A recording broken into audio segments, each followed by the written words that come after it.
Now, one last story I want to cover today, oh man, is of course we can always count on Trump to change his stance wherever the wind blows. Because now he's saying, oh, why now I'm making great progress with Russia. In fact, don't worry, guys. The man who also negotiated the absolute disaster that is the Israel-Hamas ceasefire deal, who also negotiated the peace talks between Putin and Zelensky, Steve Witkoff. Now, normally in a job, when you're hired to do a specific thing and then you fail in humiliating fashion, you normally get fired. Sometimes you get promoted to a do-nothing job if you're lucky. But somehow Steve Witkoff is getting another bite at the apple. That's right.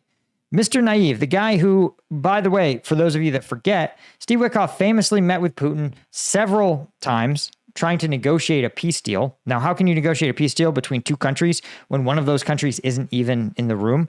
Is already sort of weird. But then also, Witkoff famously didn't even bring his own translator. He said, well, I'm sure Putin's got translators. There's nothing suspicious about this. It's like, guys, it's Russia.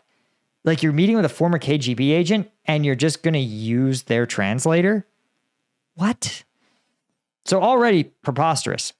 Unbelievably naive. Then he comes back, he sits down with Tucker Carlson, and he really embarrasses himself. He reveals that he cannot identify the Ukrainian regions that are contested or fought over. He can't name them. He can name only 3 of the 4. There's technically 5, but it's fine. He believes that the Russian referendums in which the population of occupied Ukraine voted to leave Ukraine and join Russia were like completely valid elections, when there's literal video of armed soldiers going to people's houses and being like, here's the referendum, make sure you check the right box. And it's like, I know what's going to happen to you if I say I want to be part of Ukraine. Like, you're soldiers, you're going to shoot me.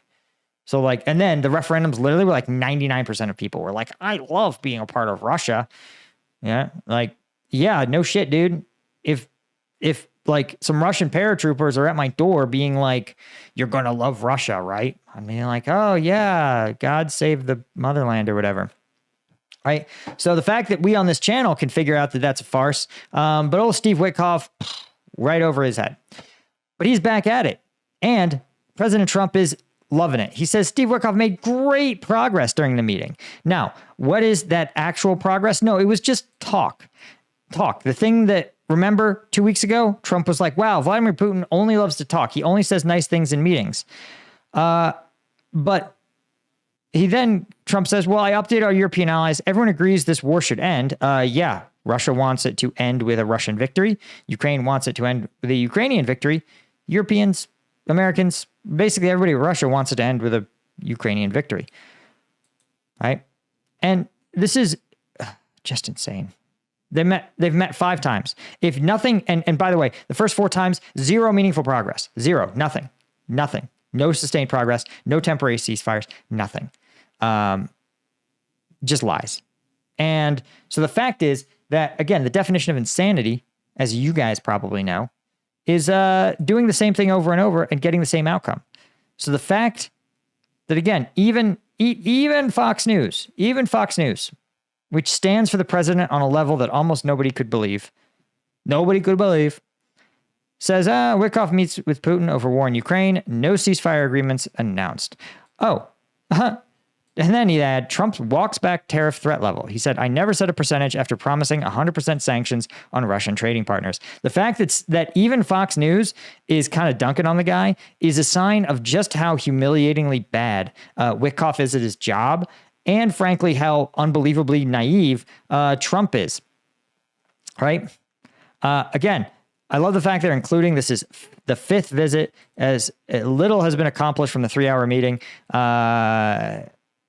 And I assume, like every other thing that Trump has done in this, he has never once actually introduced a consequence to Russia. Not once in this war. He has forced Ukraine to sign a minerals deal, which was supposed to be in exchange for weapons. Then he withheld the weapons and actually forced the Europeans to pay for them. So the Europeans buy the weapons.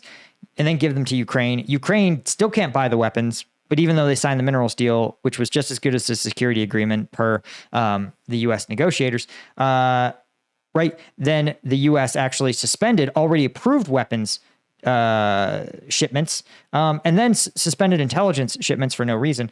The only people who have been punished throughout this entire thing are the Ukrainians, who have been repeatedly shown they are the most willing party to negotiate. In Istanbul, you might recall twice, Zelensky himself went to Istanbul, said, I am serious about peace talks. He has proposed 30-day ceasefires. He has proposed air and sea ceasefires. He's proposed a huge variety of different sort of intermediate steps, full ceasefires. Vladimir Putin has proposed none of those things. He has introduced the only sort of ceasefire conditions he's added are indistinguishable from Ukrainian capitulation. Right? He said, I'll have a ceasefire if the whole Ukrainian military surrenders. It's like, guys, at that point, it's not a ceasefire, it's defeat. Like if you have a ceasefire, it's like saying, listen, let's agree not to break into each other's houses. And your neighbor who's breaking into your house goes, sure. But as a condition, I need you to take all the things in your house and move them into my house. And you're like, well, that's just defeat with another name. Like there's not going to be anything for you to steal. So, this is the fact that Trump is repeating the same playbook again and again and again and again is pretty troubling. And you know, it got to ask, I don't know if the president is okay. Because again, he was recently spotted wandering around the White House roof. And I gotta say, even the Fox News reporters, who again are pretty into standing for this guy, were like, this is pretty weird. Now, obviously, this is like kind of a dumb story, so it's covered by kind of the super partisan outlets. But like, there's video of the guy on the roof, right? And when asked, what are you doing on the roof, guy? He said, I'm just taking a little walk. And then he added, looking for more ways to spend my money for the country. Then someone asked him, Mr. President, what exactly are you trying to build? He says, because he said, I'm looking for more ways to spend my money for the country. Trump said, missiles, nuclear missiles. It's a little weird. That's pretty weird. And I will say that, recently I had a family member who was about Trump's age, who was found sort of wandering around the streets outside her nursing home. And, the decision was made that,